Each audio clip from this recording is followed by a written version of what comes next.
Hello दोस्तों, नमस्कार। Welcome back to curious Sharif the daily dose of football. तो सबसे पहले बात करते हैं ओसीआई प्लेयरों के बारे में। बिकॉज रिसेंटली जब फीफा वर्ल्ड कप चल रहा था तब कई सारे जो इंडिया के फुटबॉल एक्सपर्ट्स है, जिसमें फॉर्मर प्लेयर्स है लाइक भाईचुंग भूटिया या फिर जो नेशनल टीम के फॉर्मर कोचेस है लाइक मनोलो मार्केस, सब ने ओसीआई प्लेयरों के बारे में बात किया। लेकिन सिर्फ ओसीआई प्लेयरों को अलाउ कर देना इज नॉट द सॉल्यूशन। उसका इफेक्टिव तरीके से यूज कैसे करोगे आप, that is very very important. And उसमें हमें मोरक्को जैसे कंट्री से सीखना चाहिए कि किस तरीके से आप अपने ओरिजिन प्लेयरों को यूज़ करते हो। क्योंकि मोरक्कन फुटबॉल फेडरेशन या फिर उनका जो फुटबॉल एसोसिएशन है, उन्होंने क्या किया है कि यहाँ पे उनके कई सारे जो ओरिजिन प्लेयर्स है वो यूरोप में खेलते हैं। तो उनके जो स्काउट कोऑर्डिनेटर है यूरोप में, उन्होंने बताया कि हम जब प्लेयर 8-9 साल का होता है तब से उनको ट्रैक करना चालू करते हैं, जो यूरोप में खेलता है मोरक्कन ओरिजिन है उसको। देन जब 12-13 साल का वो होता है तब हम उसको हमारी सिस्टम में ऐड कर देते हैं based on his performance everything. And eight the moment हमारे पास सभी एज ग्रुप के मोरक्को के जितने भी ओरिजिन प्लेयर यूरोप में खेलते हैं सबका डेटा है। हर साल हम उस डेटा को यहाँ पे अपडेट करते हैं। They have more than 3000 players database जो कि मोरक्कन ओरिजिन है एंड यूरोप में खेलते हैं। एंड हमने इस फीफा वर्ल्ड कप में देखा मोरक्को, यहाँ पे उनकी जो पूरी स्कोर थी उसमें से 16 प्लेयर ऐसे थे जो कि ओरिजिन प्लेयर थे। स्टार्टिंग 11 में उनके मोस्ट ऑफ द प्लेयर्स ऐसे थे जो कि यहाँ पे ओरिजिन प्लेयर्स थे। एंड मोरक्को की 2015 में फीफा रैंकिंग थी 92। यस, 2026 में एट द मोमेंट उनकी फीफा रैंकिंग है 6। सो दैट शोज कि भाई एक डिकेड में 10 साल में कोई एक कंट्री ने किस तरीके से फुटबॉल में जंप लगाया है। सो EFF एट द मोमेंट क्या कर रहा है, सिर्फ आप ओसीआई की बात कर देते हो, दैट्स इट। एंड वो जो 28-30 प्लेयर का भी जो लिस्ट है वो उन्होंने खुद नहीं बनाया है, वो भी किसी का यहाँ पे बना बनाया लिस्ट था, वो यहाँ पे सबके सामने रख देते हैं। तो आप सिर्फ यहाँ पे ओसीआई प्लेयरों का अलाउ करने का वेट नहीं कर सकते। आपके पास ये प्रिपरेशन भी होनी चाहिए, आपके पास पूरा एक डेटाबेस होना चाहिए कि भाई कौन कौन से प्लेयरों को हम यहाँ पे नेशनल टीम में, यूथ सिस्टम में, अंडर 17, अंडर 20, अंडर 23 के लिए भी एडअप कर सकते हैं। देन एंड देन ओनली आपको ओसीआई प्लेयरों का जो मैक्सिमम यूटिलाइजेशन है वो मिल पाएगा। सो वो वाली चीज़ है। बट एट द मोमेंट तो EFF एज सच इस डायरेक्शन में कुछ ज़्यादा काम कर नहीं रहा है। लेट होप सो कि इसके बारे में भी वो सोचे। आपका क्या ख्याल है अबाउट दिस? कमेंट सेक्शन में अपना ओपिनियन ज़रूर बताइएगा। सेकंड बात करते हैं इंडिया अंडर 20 के बारे में। तो एज वी ऑल नो कि एट द मोमेंट बेंगलुरु में उनका कैंप चल रहा है under the head coach Mahesh Kavali.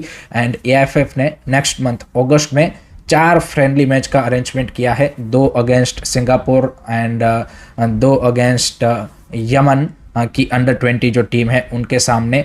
सितंबर के फर्स्ट वीक में इंडिया अंडर 20 को AFC अंडर 20 क्वालिफायर्स खेलने हैं उज्बेकिस्तान में जाके। ग्रुप हमारा काफ़ी आई वुड से कि टफ ग्रुप है, कि जहाँ पे उज्बेकिस्तान है, सीरिया है एंड बांग्लादेश है। एंड आपको ग्रुप टॉप करना पड़ेगा। तो this 4 friendly matches will be crucial. India में ही ये चारों मैचेस खेले जाएंगे। एंड लेट्स सी यहाँ पे किस तरीके से हमारी टीम फिर क्वालिफायर्स में परफॉर्मेंस पुटअप करती है। आपके क्या थॉट्स है, आपकी क्या एक्सपेक्टेशन है, कमेंट सेक्शन में ज़रूर बताइएगा। थर्ड बात करते हैं ISL के बारे में भी एक इम्पोर्टेंट अपडेट निकल के आ रहा है। So as we all know कि EFF ने सभी क्लबों को 20 जुलाई की डेडलाइन दी थी for the first instalment of the administrative और फ्रेंचाइजी फीस, जो कि था 55 लाख। एंड कल 20 जुलाई के शाम 5 बजे तक 12 क्लबों ने अपना पार्टिसिपेशन कंफर्म कर दिया है। 2 क्लब जिन्होंने अभी तक कंफर्म नहीं किया है या फिर पार्टिसिपेशन फ़ी नहीं दी है वो है Jamshedpur FC and इंटरकाशी।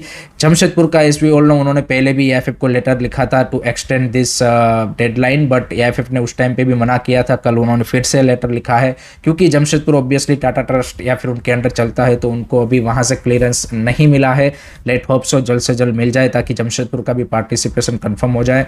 इंटरकाशी as we all know finding and looking for a investor, तो आई थिंक उसकी वजह से भी उनका जो यहाँ पे पार्टिसिपेशन है वो अभी तक कंफर्म नहीं हो पाया है। But the good thing is Kerala blaster ने अपना कंफर्म कर दिया है despite there financial situation and club का जो अभी सिचुएशन है उसके ऊपर अगर आप देखें तो ये अच्छी बात है। डायमंड हार्बर का भी कंफर्म हो चुका है, so that's also great to see कि डायमंड हार्बर भी यहाँ पे पार्टिसिपेट करने वाला है, क्योंकि उनके ऊपर भी ज़्यादा सस्पेंस बना हुआ था। तो 12 club at the moment confirm है। Let's see Jamshedpur and Inter Kashi का भी जल्द से जल्द कंफर्मेशन आ जाए, ताकि आपके भाई टीमें फाइनलाइज होगी, उसके बाद ही जो शेड्यूल फिक्सर्स एंड सारी चीज़ें हैं वो डिसाइड हो पाएगी। So this is the update on ISL। Next move on to the ISL transfers, and उसमें भाई now more and more ISL clubs are active to build their squad for the next season. उसमें सबसे पहले बात करते हैं SC Delhi ने भाई बल्क में साइनिंग कर ली है। अगर हम फॉरेन साइनिंग की बात करें तो 3 साइनिंग उन्होंने डन की है, जिसमें सबसे पहली साइनिंग है डेविड नादियाशुमे, 22 year old East African country Burundians national team player, and that's a very interesting signing by SC Delhi, because generally हम देखते हैं कि जो most of the ISL club है वो यहाँ पे यूरोपियन या फिर स्पेनिश और उस तरीके के प्लेयरों के लिए जाते हैं। बट SC दिल्ली ने भाई अपना जो यहाँ पे फॉरेन कोटा है उसमें आई थिंक बुरुंडी से ये पहला प्लेयर होगा जो ISL में खेल रहा होगा, and he also play for the national team. Rwanda की लीग में वो खेल रहे थे and he has done a good job. 22 year young midfielder है, so that's also good to see a younger foreign players in ISL। तो that's a very interesting and exciting signing by SC Delhi. उसके बाद जो 2 और foreigner sign किए हैं वो भी काफ़ी इंटरेस्टिंग है, एंड वो है यहाँ पे 2 कोलंबियन प्लेयर्स। यस, तो after Africa SC Delhi moves to the South America, not you can say कि to Europe, so that's again a very good and interesting strategy। तो उसमें एक तो है भाई यहाँ पे जो उनके अटैकिंग मिडफील्डर कम विंगर जुआन पेना, वो भी भाई यहाँ पे 26 ईयर ओल्ड है एंड कोलंबिया की 2nd डिवीजन में खेल रहे थे। So that's again a very promising and exciting signing, and the 3rd foreign signing for them is दुआन वेफेरा मीना, एंड वो भी 27 ईयर ओल्ड यहाँ पे सेंटर बैक है जो कि कोलंबिया के लीग में ही खेल रहे थे पास्ट में। सो ये 3 फॉरेन साइनिंग SC दिल्ली ने कंप्लीट कर ली है। उसके अलावा उन्होंने एक यंग इंडियन मिडफील्डर नामते को भी साइन किया है फ्रॉम चेन्नई FC।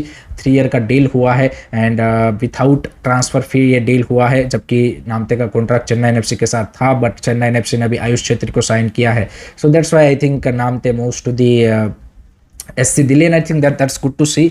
सो ये 4 साइनिंग SC दिल्ली ने कंप्लीट कर ली है, एंड जिस तरीके की स्क्वाड बिल्ड होती हुई दिख रही है SC दिल्ली की, I think again we will see a young Indian and promising foreigners. So that's a good combination to go with, and I think SC Delhi की इस बार की जो स्क्वाड है वो देखना काफ़ी इंटरेस्टिंग होगा कि कितना कम्पीट वो कर पाते हैं। उसके अलावा नॉर्थ ईस्ट यूनाइटेड FC ने भाई एक और अपनी फॉरेन साइनिंग डन कर ली है, and that is 24 year old Spanish striker एथियान गोंजालेस। यस, उनको उन्होंने साइन किया है। सो एलेदीन एजारेका रिसेंटली उन्होंने कॉन्ट्रैक्ट एक्सटेंशन अनाउंस किया था, उसके बाद they are bringing another attacker and इथियान playing last in Qatari 2nd division, वहाँ पे उन्होंने अच्छा किया था। उससे पहले स्पेन के लोअर डिवीज़न में भी यहाँ पे वो खेल चुके हैं। So that's also interesting signing by North East United FC, एंड उनकी भी जिस तरीके से स्कोर बिल्ड हो रही है I think they are looking promising. So I think let hope कि भाई हमें यहाँ पे जो ISL में इस बार ज़्यादा से ज़्यादा कम्पिटिटिव स्कोर्स देखने को मिले, ताकि भाई आपकी जो लीग है उसकी भी कम्पिटिटिवनेस फिर उससे हमें बेटर देखने को मिलेगी। लास्ट में बात करते हैं दोस्तों फीफा वर्ल्ड कप 2030 को 64 टीमों के साथ करने का काफ़ी लंबे टाइम से बातचीत चल रहा है। तो उसमें जो साउथ अमेरिकन फेडरेशन है कॉन्मेबॉल, उनके प्रेसिडेंट ने कल एक इम्पोर्टेंट स्टेटमेंट दिया है कि 2030 का फीफा वर्ल्ड कप 64 टीमों का ही होगा। उन्होंने तो यहाँ पे ये कंफर्म कर दिया है, बट जैसे फीफा प्रेसिडेंट ने कुछ दिन पहले बोला था कि जो नेक्स्ट फीफा की जनरल मीटिंग होगी उसमें इस बात के ऊपर बातचीत किया जाएगा एंड देन फाइनल डिसीजन होगा। बट जिस तरीके से कॉन्मेबॉल के प्रेसिडेंट ने बोला है, चांसेस और ज़्यादा बढ़ रहे हैं कि भाई 2030 का जो फीफा वर्ल्ड कप है वो 64 टीमों के साथ पॉसिबली आपका देखने को मिलेगा। सो लेट्स सी उसमें एशिया को कितने स्पोर्ट मिलते हैं एंड देन इंडिया के लिए कितना रिलेटिवली ईजी होता है to make a effort to get into the FIFA World Cup, but chances are now becoming more and more higher कि भाई 2030 का वर्ल्ड कप 64 टीमों के साथ हो सकता है। So that's it from my side guys regarding today's football news. I hope कि आपको पसंद आया होगा। Keep supporting this channel, don't forget to like, share and subscribe curious study. जय हिंद, जय भारत।